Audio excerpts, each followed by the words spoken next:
Hi, my name is Elizabeth Munt. I come from the Selwyn district in Canterbury, which is in New Zealand, if there's any international watchers here. Just want to say that this is a really important issue that I'm discussing. This is the Three Waters Bill, which is before our government at the moment. They're about to legislate that this December, and it's of huge concern to the people of New Zealand. This bill not only affects our urban people, but it affects our rural people as well. It affects every single water user in New Zealand. And I'm just going to bring this opportunity to the audience here that you can see in the video clip, but also I want it to be able to be presented and shared across New Zealand so that people can see what's going on behind the closed doors, the information that's not being made available by our government, so that the people can see a little bit. It's just a little bit of bullet points and paragraphs to kind of stimulate the discussion and for people to be able to see what's going on and what's happening so we can make informed decisions. Thank you. Here's me doing the presentation. This was a Three Waters public meeting that was held in my region in Selwyn just recently. We had a little bit of a technical hitch up, so that's why we haven't got the vocals from the night, and I've come back to do this overlay. And I hope that it's really able to inspire people to go out into their public and have those discussions and have those meetings. If you feel like running your own public meeting and getting your own groups on board, then go ahead and feel free to use any of the information that you find here in this video. Here I am talking about in 2013, the government under the National Party was already discussing the water centralisation. Now, this doesn't mean that the National Party wanted to put it in place as we're seeing now. Under the Labour Party, that's quite a separate, different approach, but it was discussing centralising the water and taking the water away from the local councils and putting it into that government-style structure of discretion. I did start with 2016 on my board with the Campylobacter outbreak.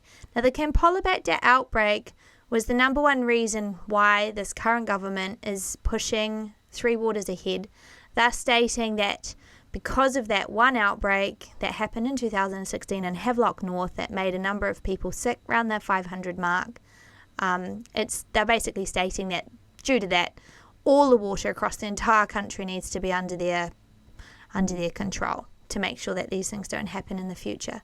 However, 2016 was a long time ago. We have small problems here and there, but we certainly have nothing on that kind of scale. That scale was rectified for a $25 million fix.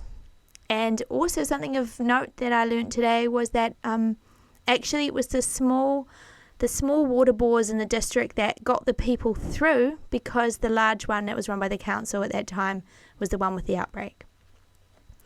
In 2013, the government under the National Party was already discussing the water centralisation, as I mentioned just before, and they're looking, I guess, at potentially proposing it's under the government model.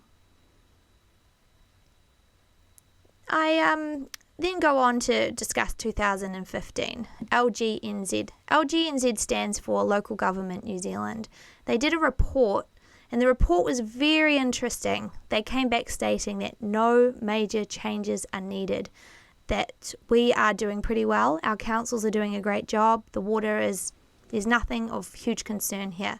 LGNZ are a group that's made up, it's a reasonably neutral group made up mostly of mayors and ministerial roles, and their job is to just sort of be between the council and the government. I found it very fascinating that this report's come back saying that there wasn't really any huge concerns. So I think it's important that we remind our government of this, and that report really clearly shows and defines that making the big deal out of the Campylobacter outbreak in 2016 is really just an unnecessary excuse for what they're trying to do. And it's called the asset grab. I mean, what do you think? Do you think it's potentially an asset grab? I think the majority of New Zealanders are pretty concerned that that's what it is. Then I go on to discuss 2020 August. This is when the Three Waters Stimulus and Reforms funding comes out. It's been dubbed the bribe money, and that money was given to the councils to be spent on anything wasn't really there for water infrastructure, but, cycleways and I guess a few lights and other things that the council wanted to put in. But definitely wasn't there to improve any of the water infrastructure or the issues that are going on at the moment. That money, unfortunately, doesn't just come out of thin air. That's actually taxpayers' money that's been donated by the government to the council for that bribe money. And any loan money that's taken is often money that's money that we, the ratepayers, have to pay back, basically. January the 21st, 2021, the councils were forced to work over Christmas to give the government all of the water data. Thousands of data points were required. This was really pretty unfortunate, and my heart goes out to all those council staff that didn't get their lovely Christmas break and had to come back in and go through all that, and was a huge amount of work. The sad part about it is that, as you'll find out, it wasn't really necessary or required, and the time frame that was given was dirty timing, to be honest. June 2021, Cabinet agreed to mandate 3 waters. They didn't tell the councils until October 2021. During this time, they allowed the councils to believe that they would still be given the option to opt out. And the government also said that they were going to consult with the community, and this did not happen. 7th of October 2021, the councils were finally informed that they will be forced to opt in. I wonder how well they took that, because I can't imagine that they were too appreciative of hearing that, especially when the OIA came in. Simon Watts from National, he was the one that put the OIA in and discovered, which is where the government has to admit what's happened. Official Information Act, and they discovered basically through the OIA that they'd already chosen that date and mandated it, and that wasn't public knowledge. June 2021, Cabinet agreed to mandate 3 waters. They didn't tell the councils until October 2021. During that time, they allowed the councils to believe they would still be given the option to opt out. And the government was, again, telling the councils that they were going to consult with the community, but this never happened. I think it's really pretty disgusting, to be honest, because, they'd already known that they'd agreed to mandate, and that information was kept behind closed doors. September and October 2021, councils were given the choice to opt out or to opt in. The great majority opted out. Very, very few councils opted into this. Potentially only those who had leadership that were under Labor. There are a number of councillors around the country and mayors who have signed treaties with Labor and are sponsored by Labor to be in that position. The 7th of October 2021, the councils were informed that they will be forced to opt in. There is no opportunity to choose to not be a part of this 3 waters bill. And I can't imagine that went down too well, to be honest. I know that, from a matter of fact, certainly in my area, that a lot of councillors were as concerned about this as what the local people are. In 2022, consultation with public and councils, etc., occurred, with an overwhelming response from New Zealanders opposing this bill. And over 88,000 written submissions were received. That may be even somewhere near the 90,000 mark. And over 8,000 requests for oral submissions were given. I did my submission on the 16th of August, only 3.5 weeks after my written one was received. Roughly only 160 oral submissions were allowed. That's just my rough estimate. And I am still to this day really curious as to how they managed to read nearly 90,000 written submissions in just 3.5 weeks before they came and, I guess, gave us the opportunity to do an oral submission, the lucky few. There were quite a few councils that came and did an oral submission, and they did a brilliant job.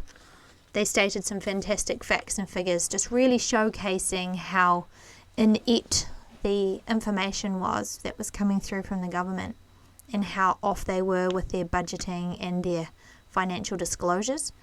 And they were really way off the mark with a lot of their estimates on what places things were worth.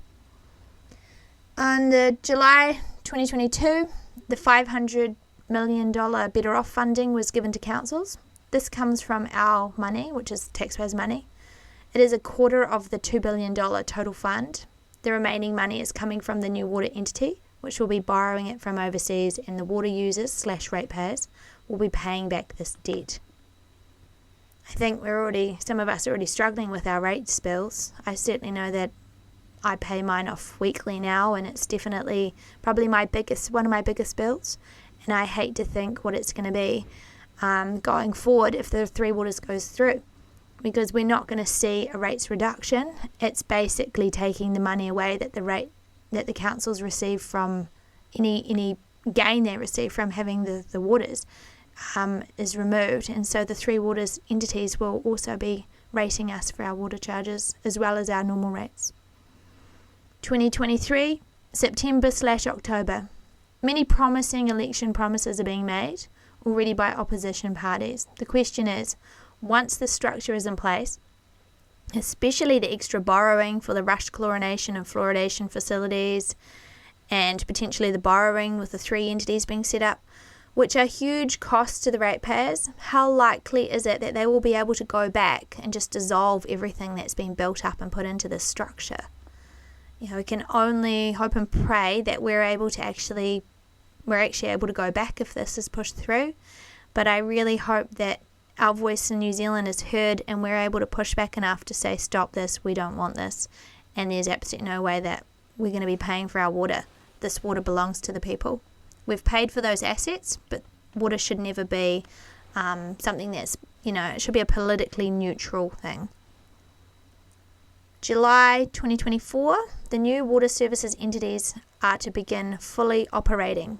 So at the moment, this December, they're going to be actually passing the bill through, but by 2024, it's where they want to see every part of the Three Waters in action and taken over by the full 4 entities that are going to be looking after this.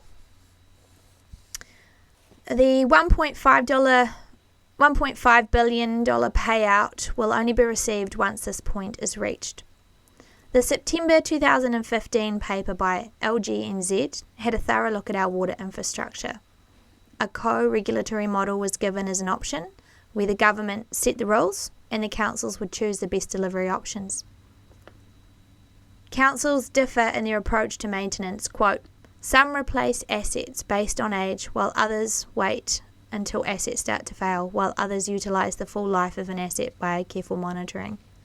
LGNZ 2015 project found the sector is not fundamentally broken, with services confirmed to be delivered at a reasonable cost. They opposed a centralised one-size-fits-all model. Discussions needed to be regionally made, which I think is really a fair and appropriate statement.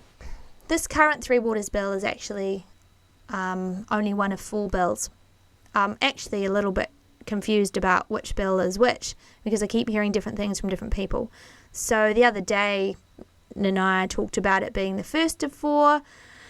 Other people have said it's the second of 4, and other people are saying it's the third of 4. I'm not really sure where we're at, but we know there's 4 water bills.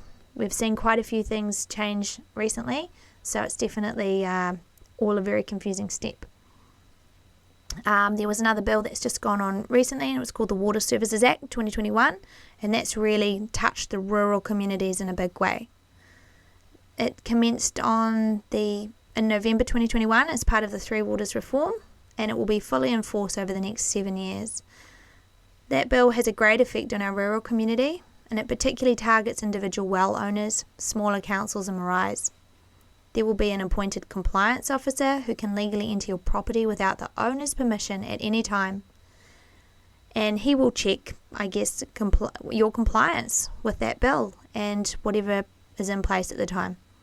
Anyone who supplies water to another house or dwelling is likely to be caught by the Act, and this could even include just having the water pipes, even though they're not linked up. Landowners' duties will now be to register the supply, comply with all new standards, draft drinking water safety plans, notify authorities of risks or hazards, maintain records of supply, compliance, monitoring, which is done by an accredited lab, information and complaints process for users. The ratepayers will also pay fees and levies to Taumatua Arawai as required. Taumatua Arawai is the new water board that's been set up to overview everything that's going on here. Any fines can be up to the maximum of $50,000 for not registering your drinking water supply as an individual owner. The courts have already added their changes in preparation before the bill was even made known to the public, and they're all set up ready for prosecution. Currently we have 67 councils that are looking after our water. Under this bill we're going to having only 4 responsible entities. So that's from 67 down to 4. Absolutely crazy. It's ranging in terms of the amount of people that come under, homes that come under each area, each region, from between 800,000 to nearly 2 million. It's just utter madness to think that they're able to effectively action anything with those kind of sizes. If you thought getting action from the council was bad now, try calling from Invercargill to Taumatua Arawai and Christchurch when you have a burst water pipe. At the moment, you can go into your council building if there's a problem and talk directly to somebody. But under this model, you'll be making a phone call to someone at a call centre somewhere, and you can only hope for the best. The regions are as follows: Auckland and Northland, Central North Island including Taranaki, the East Coast North Island including Tasman, Marlborough, and then the remainder of the South Island. The ability to privatise and sell our water as an asset will be greatly increased by packaging what had belonged to the people via these 67 councils into these 4 tidy bundles. Privatisation and using our water as a means to generate profit is of the utmost concern here. They're able to sell this as a package under the 4 tidy bundles under these 4 entities, and it's much easier, and this is hugely concerning. The DIA, which is the Department of Internal Affairs, states that the entity will assume ownership as well as debt and revenue, which is obviously money made from our water, taking this away from the current authorities. Quote, during the transition to the new delivery arrangements, it is anticipated that consumers will continue to be charged on a similar basis to their existing arrangements, at least in the initial years of the entity's operation. Unquote. This means that in the near future there will be no protection over what we can be charged for water in the future. I couldn't be more alarmed at that.